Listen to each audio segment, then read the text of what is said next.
نحمده ونصلي ونسلم على رسوله الكريم اما بعد۔ المؤمنین حضرت عائشہ صدیقہ رضی اللہ عنہا سے روایت ہے، بیان فرماتی ہیں کہ ایک سفر میں ہم رسول اللہ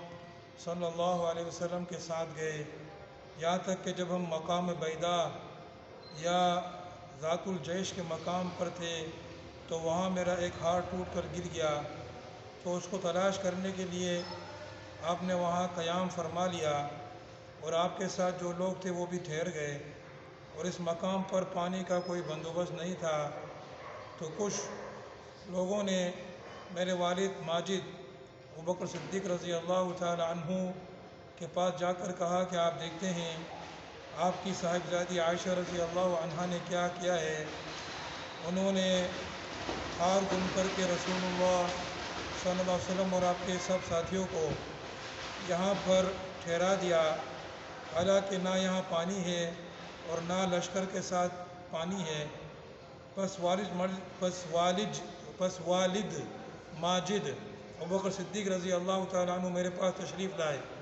اور اس وقت رسول اللہ صلی اللہ علیہ وسلم میری ران پر سر رکھے تھے، آرام فرما رہے تھے اور آپ کو نیند آ گئی تھی۔ بس مجھ سے مخاطب ہو کر فرمایا کہ تو رسول اللہ صلی اللہ علیہ وسلم اور آپ کے سب ساتھیوں کے یہاں رکنے کا باعث بن گئی، اور صورتحال یہ ہے کہ یہاں قریب میں کہیں پانی نہیں ہے اور نہ لشکر کے ساتھ پانی کا انتظام ہے۔ حضرت عائشہ صدیقہ رضی اللہ عنہ فرماتی ہیں کہ والد ماجد نے مجھے خوب ڈانٹا، اور جو اللہ کو منظور تھا اس وقت انہوں نے مجھے وہ سب کہا اور میرے پہلو میں کونچے لگائے، لیکن رسول اللہ صلی اللہ علیہ وسلم چونکہ میری ران پر سر رکھے آرام فرما رہے تھے، اس لیے میں بالکل نہیں ہلی۔ بس رسول اللہ صلی اللہ علیہ وسلم سوتے رہے یہاں تک کہ آپ نے صبح کی ایسے مقام پر اور ایسی حالت میں کہ وہاں پانی کا کوئی بندوبست نہیں تھا، تو اس وقت اللہ تعالیٰ نے تیمم کی آیت نازل فرمائی، تو سب لوگوں نے تیمم کیا۔ تو اسید بن حضیر رضی اللہ تعالیٰ عنہ نے کہا کہ اے آل ابوبکر، یہ تیمم کا حکم تمہاری پہلی برکت نہیں ہے۔ حضرت عائشہ صدیقہ رضی اللہ عنہ فرماتی ہیں کہ جب اس اونٹ کو اٹھایا گیا جو میری سواری میں تھا تو میرا وہ ہار اس کے نیچے سے مل گیا۔ صحیح بخاری اور صحیح مسلم کی حدیث ہے۔ حضرت عائشہ صدیقہ رضی اللہ تعالی عنہ کی اس روایت میں جس آیت تیمم کا ذکر ہے اس سے غالباً سورۃ النساء کی یہ آیت مراد ہے۔ اور اگر تم بیمار ہو یا تم سفر پر ہو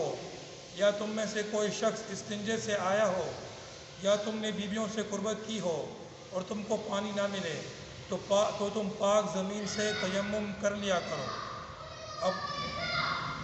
اپنے چہروں اور ہاتھوں پر ہاتھ پھیر لیا کرو، یعنی زمین پر دو ہاتھ مار کے۔ اللہ تعالیٰ بہت معاف فرمانے والا، بہت بخشنے والا ہے۔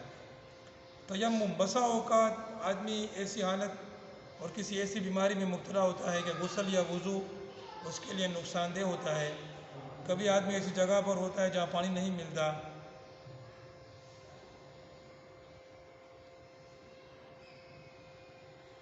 تو اللہ تعالیٰ کی حکمت نے مجبوری کے ایسی حالت میں تیمم کو غسل اور وضو کا قائم مقام بنایا ہے۔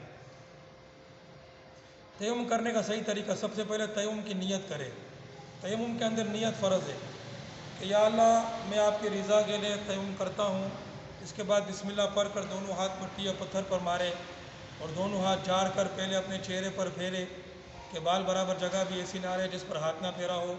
وضو کی طرح تیمم میں بھی اگر بال برابر جگہ ایسی رہ گئی جہاں ہاتھ نہ پھیرا ہو تو تیمم نہیں ہوگا۔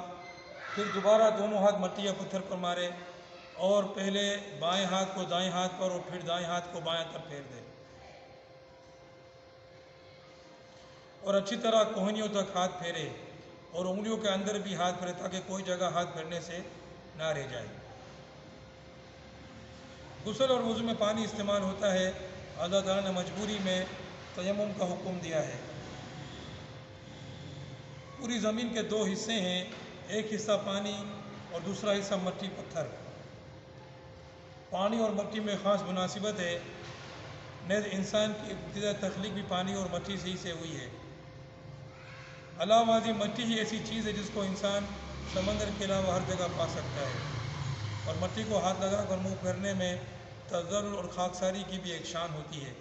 اور چونکہ انسان کا آخری ٹھکانہ مٹی اور خاک ہی ہے، اس کو خاک ہی میں ملنا ہے، اس لیے تیمم میں موت اور قبر کی یاد بھی ہے۔